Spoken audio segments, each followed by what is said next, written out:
La matière molle, donc, pour moi, c'est l'ensemble des fluides qui sont un peu complexes et qui ont un comportement intermédiaire entre un comportement de liquide et un comportement de solide. Alors un fluide, un liquide, c'est quelque chose qui coule, et un solide, c'est un objet qui a un module élastique, c'est-à-dire quand on le déforme, il y a une force élastique qui le ramène dans sa position initiale. Il y a énormément d'objets de la vie courante qui rentrent dans cette catégorie-là. Par exemple, tous les matériaux polymères. Les savons, par exemple, rentrent aussi dans cette catégorie-là. Les cristaux liquides que vous avez dans votre montre. Tout ça, c'est des matériaux qui ont un peu un comportement intermédiaire entre un solide et un liquide. Pendant très longtemps, c'est des objets qui étaient considérés comme pas assez nobles pour les physiciens parce qu'un peu trop compliqués. Et les physiciens aiment bien les systèmes très très modèles. Et donc au début, les premiers physiciens qui se sont attaqués à ces problèmes-là se sont attaqués question par question, et donc il n'y avait pas vraiment d'unité entre tous ces objets-là. Et puis petit à petit, on s'est rendu compte, donc ça peut-être le premier c'était Pierre-Gilles Lejeune qui a regardé la plupart de ces systèmes-là, et au bout d'un certain temps, on s'est rendu compte que finalement il y avait un peu des concepts fondamentaux qui réunissaient tous ces systèmes-là. Bien sûr, il y a le concept que c'est des matériaux mous, ça veut dire que quand ils ont une élasticité, c'est quelque chose qui est beaucoup moins dur que des matériaux durs comme le bois, les métaux ou des objets comme ça. C'est des matériaux aussi qui répondent énormément aux forces extérieures.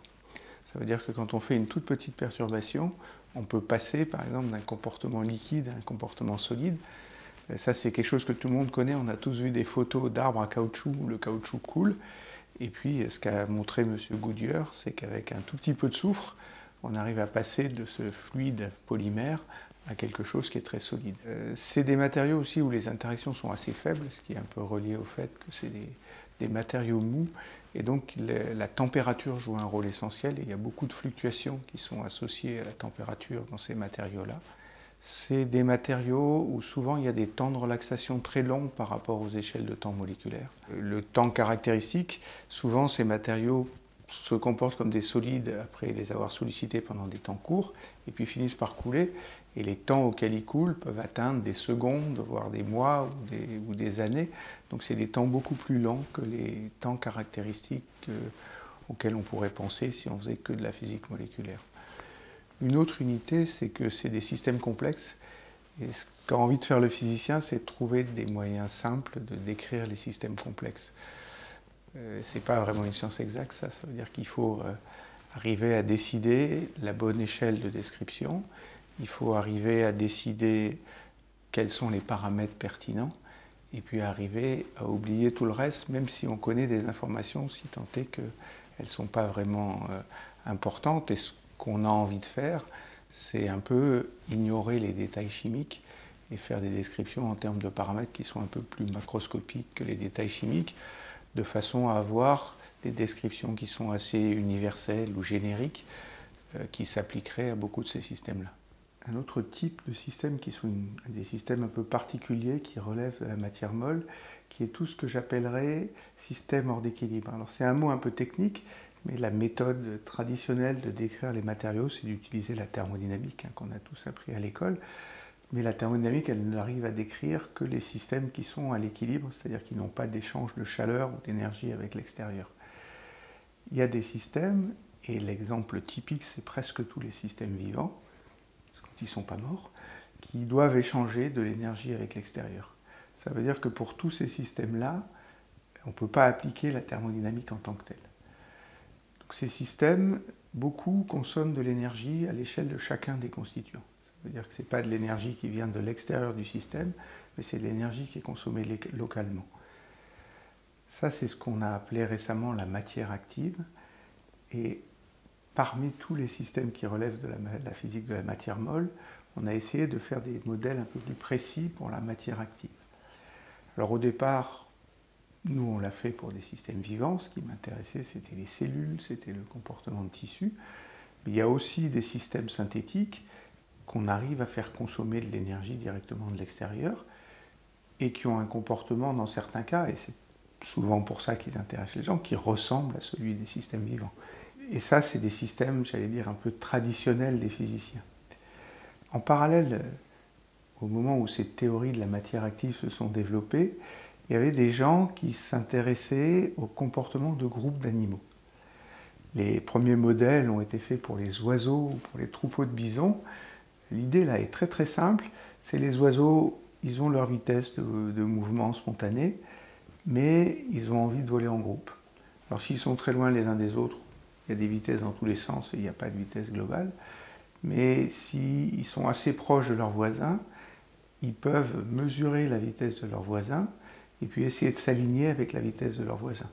Et on conçoit bien que si ça se passe comme ça, s'il y a suffisamment d'oiseaux, ils vont se mettre à tous voler ensemble. Et ça, c'est les vols d'oiseaux qu'on peut tous observer. Les troupeaux d'animaux, c'est un peu le même comportement. Il y a même des travaux récents qui étudient les comportements humains. Et l'exemple qu'ils ont choisi, auquel je n'aurais absolument pas pensé, c'est les gens qui se préparent à courir un marathon. Parce qu'on a des foules qui sont assez denses, où les gens doivent tous vouloir faire la même chose et doivent s'aligner les uns avec les autres.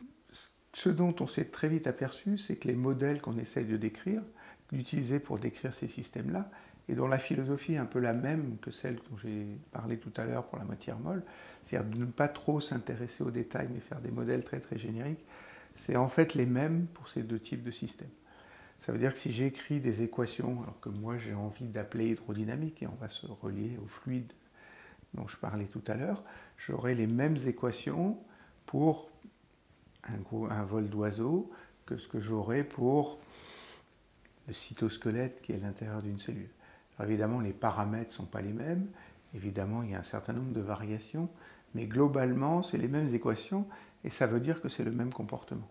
Donc il y a des comportements qui sont très génériques, qui sont les propriétés de ces équations-là, et qu'on va retrouver, par exemple, des ondes qui se propagent à la surface des cellules, c'est un peu le même phénomène que des ondes qu'on voit se propager à toute vitesse dans des vols d'oiseaux.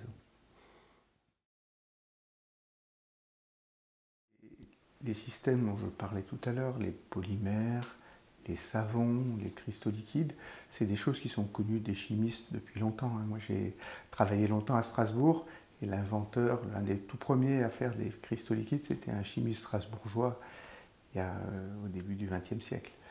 Donc c'est des choses que les chimistes connaissaient, mais ils ne s'étaient jamais trop intéressés aux propriétés physiques. Peut-être les premières propriétés physiques qu'on étudiées sont celles des polymères, parce qu'il y a tout de suite eu des applications dans la vie courante et qu'on avait besoin de comprendre les propriétés physiques de ces systèmes-là. Alors c'est bêtement les propriétés mécaniques de plastique, par exemple, que les gens ont commencé à étudier. Ceci dit, si on arrive à faire des modèles physiques ou des approches physiques de ces systèmes-là, et typiquement la physique qu'on utilise, c'est la physique statistique, on ne peut pas le faire indépendamment de la chimie qui est cachée derrière.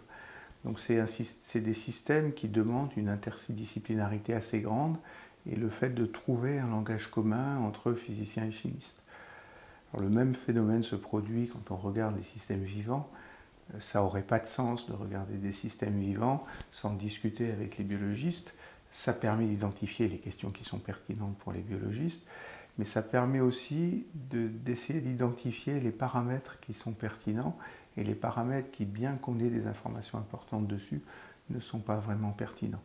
Donc tout ce qui est caché derrière cette question-là, c'est un peu l'interdisciplinarité qu'on a à faire et qui aide à aborder ces problèmes qui sont très très complexes et dont je crois que ça ne serait pas très sain de les aborder par une discipline ou par une autre. Les relations entre physique et biologie, c'est quelque chose qui a existé un peu de tout temps parce que les physiciens étaient fascinés par tous ces systèmes complexes qu'ils ont toujours eu un peu du mal à étudier, en gros parce qu'il y a trop de variables, et donc on ne sait pas gérer le fait qu'on a trop de variables et trop de données. Il y a des contributions majeures de physiciens à la biologie et qui ont existé. L'exemple peut-être le plus marquant, c'est Schrödinger, qui est l'un des pères de la mécanique quantique et qui a créé un livre qui s'appelle What is Life, où il discute le codage de l'information génétique.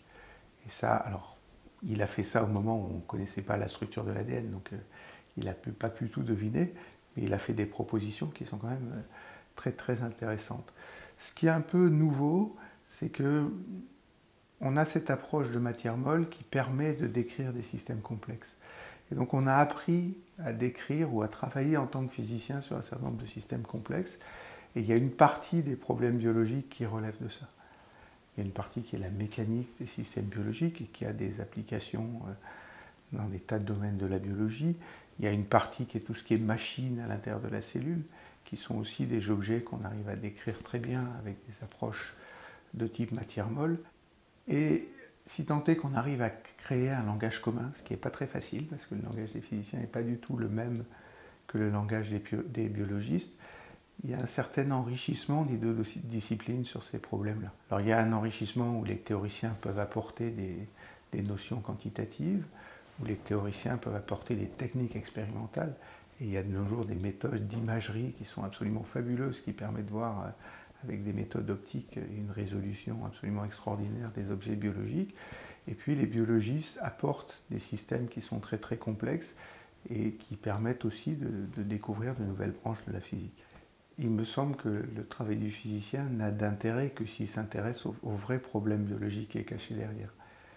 Ça veut dire que ce que peut apporter le physicien, c'est une approche qui est complémentaire à ce que savent très très bien faire les biologistes, par exemple en mettant des nombres sur les propriétés que les biologistes mesurent, par exemple en proposant des descriptions théoriques ou des lois qui permettent aux biologistes de prédire ce qu'ils pourraient mesurer. Je ne crois pas que ça a un sens, en tout cas moi ça ne m'intéresserait pas, de prendre un problème de biologie et de dire je vais regarder que l'aspect physique. Alors ça requiert d'essayer d'apprendre de la biologie et je pars de très loin parce qu'il y a 10 ans, il y a 15 ans maintenant, je connaissais zéro biologie. Donc je l'ai apprise en discutant avec les biologistes, ils ont accepté de prendre le temps de m'expliquer pourquoi ils faisaient ce qu'ils faisaient, comment ils faisaient ce qu'ils faisaient, et c'est pour arriver à comprendre le problème de façon globale et interdisciplinaire qu'il est intéressant de travailler ensemble entre physiciens et biologistes. Si ça apporte une physique nouvelle, c'est tant mieux. Je crois que la vraie question, c'est d'arriver à résoudre certains problèmes biologiques de façon un peu globale et d'en avoir une compréhension avec l'apport de toutes les disciplines. Et la chimie contribue bien sûr, dans certains cas, à la biochimie, disons. Voilà. Il y a plusieurs aspects à la physique du cancer. Les méthodes traditionnelles que les médecins ou les cancérologues utilisent de nos jours, c'est d'identifier des pathways, comme on dit, de protéines qui régulent le cancer ou qui ne régulent pas le cancer. C'est des réseaux de protéines très compliqués et les méthodes statistiques que connaissent les physiciens sont par exemple utiles pour ces choses-là. Il y a un autre problème un peu plus trivial qui est que quand une tumeur pousse, elle pousse dans un milieu confiné et donc les propriétés mécaniques de la tumeur sont importantes et on sait de nos jours que ces propriétés mécaniques ne sont pas du tout déconnectées des propriétés génétiques, que l'expression de certains gènes dépend des forces qui sont exercées sur les cellules. Ça, c'est deux exemples qui montrent que ça pose un certain nombre de questions physiques. Mon espoir à moi, mais on n'en est pas là, c'est de dire on sait détecter des cancers par des mutations biologiques, des propriétés très biologiques. Peut-être qu'il y a un certain nombre de paramètres physiques des cellules qui permettraient aussi d'avoir une information sur ce qui se passe dans les tumeurs. Donc moi, c'est un peu vers ça que j'aurais envie que la physique aille, c'est identifier par des paramètres physiques des propriétés du cancer qu'on est en train d'étudier. Une idée, ça serait par exemple de regarder si les propriétés mécaniques ne jouent pas sur l'invasivité d'un cancer. Et il y a toute une communauté de physiciens maintenant qui travaillent dans ces domaines-là. Là aussi, ça doit se faire avec des biologistes et avec des médecins, même dans ces cas.